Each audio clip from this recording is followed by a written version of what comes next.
दुर्ग लोकसभा चुनाव का बिगुल बजने के बाद चुनावी सरगर्मी बढ़ चुकी है। आज दुर्ग लोकसभा चुनाव के प्रत्याशी भाजपा से विजय बघेल और विपक्ष से कांग्रेस नेता राजेंद्र साहू ने नामांकन भरा। इस नामांकन के दौरान विजय बघेल अपने समर्थकों के साथ नामांकन की प्रक्रिया पूरी की, तो वहीं पूर्व मुख्यमंत्री भूपेश बघेल, पूर्व मंत्री रविंद्र चौबे कांग्रेसी नेता राजेंद्र साहू के समर्थन में नामांकन भरने के लिए शामिल हुए। दोनों ही पार्टियों के प्रत्याशियों ने अपना शक्ति प्रदर्शन करते हुए एक जनसभा को संबोधित किया। भाजपा प्रत्याशी विजय बघेल के समर्थन में मुख्यमंत्री विष्णुदेव साय एवं उप मुख्यमंत्री अरुण साव सम्मिलित हुए। वहीं विपक्ष में कांग्रेस प्रत्याशी राजेंद्र साहू के समर्थन में पूर्व मुख्यमंत्री भूपेश बघेल के साथ पूर्व कृषि मंत्री रविंद्र चौबे ने दुर्ग कलेक्ट्रेट पहुंचकर नामांकन भरा।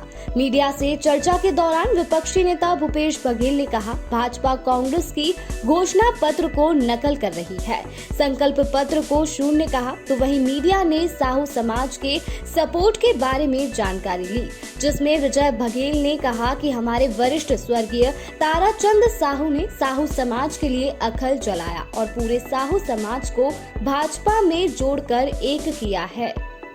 कलेक्ट्रेट में आज आदरणीय रवि चौबे जी और जो प्रस्तावक थे सब उपस्थित हैं। सभी बड़े नेता यहाँ उपस्थित हैं।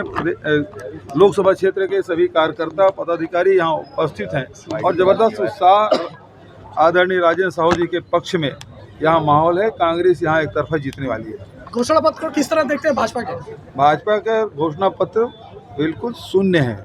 भारतीय जनता पार्टी में निराशा की लहर दौड़ पड़ी है, क्योंकि उस घोषणा पत्र में, संकल्प पत्र में नया कुछ नहीं है। जो बातें पुरानी घिसी पिटी बातें हैं वही है।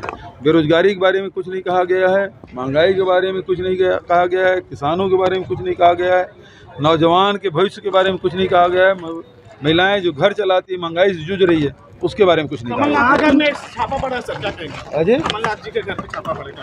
अभी तुम जानकारी दे रहे हो भाई, मुझे जानकारी नहीं थी। बहुत उत्साहजनक वातावरण है, बहुत ऊर्जावान है और हम लोग पूरे उत्साह और उमंग के साथ अभी हमारा पहला सेट डाले हैं, जिसके मेरे प्रस्तावक भाई दीपक ताराचंद साहू जी हैं और दूसरा सेट हम डालने वाले हैं। माननीय मुख्यमंत्री जी आते हैं, क्या उनका निर्देश होता है उसके अनुसार हमारा दूसरा सेट डलेगा, जिसके प्रस्तावक भाई RS बारले जी हैं जो पद्मश्री हैं। बाकी सेट और बाद में हम डालेंगे, जो भी हमारे प्रस्तावक होंगे वो डालेंगे। आज महाराज भवन एक बड़ा कार्यक्रम भी आप लोगों ने आयोजित किया। पूरे जोश खरोश के साथ कार्यकर्ता दूर दूर से आ रहे हैं, हर विधानसभा से आ रहे हैं और हमारी यशस्वी मुख्यमंत्री जी का आगमन हो रहा है।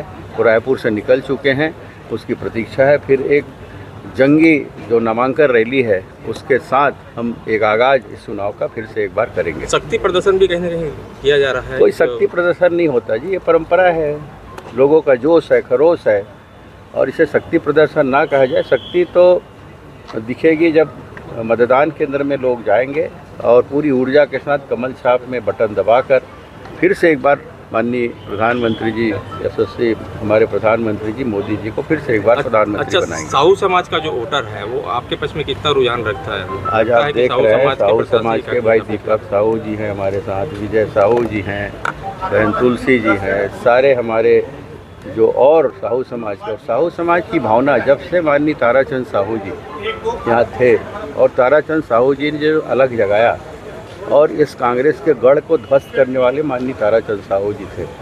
आज उन्हीं के हम लोग शिष्य के रूप में आज उस परंपरा का निर्वहन लगातार कर रहे हैं। मुझे एक बेटे की तरह वो प्रेम करते थे, स्नेह देते थे। आज वही भाव आज भी साहू समाज के लोगों का मेरे प्रति बना हुआ है।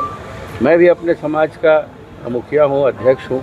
माननीय ताराचंद साहू जी भी साहू समाज के संरक्षक के रूप में हमेशा काम किए और कभी भी समाज और राजनीति में कंट्रोवर्सी उन्होंने नहीं लाई। ये मूल स्वभाव साहू समाज का है और साहू समाज भी पूरे देशभक्ति के साथ राष्ट्र हित को ही मेन अपना उद्देश्य मानकर इस चुनाव में भारतीय जनता पार्टी के पक्ष में अपना पूरी शक्ति और सामर्थ्य लगा रही है, ताकि यशस्वी प्रधानमंत्री नरेंद्र मोदी जी के हाथ में ये देश सुरक्षित रहे।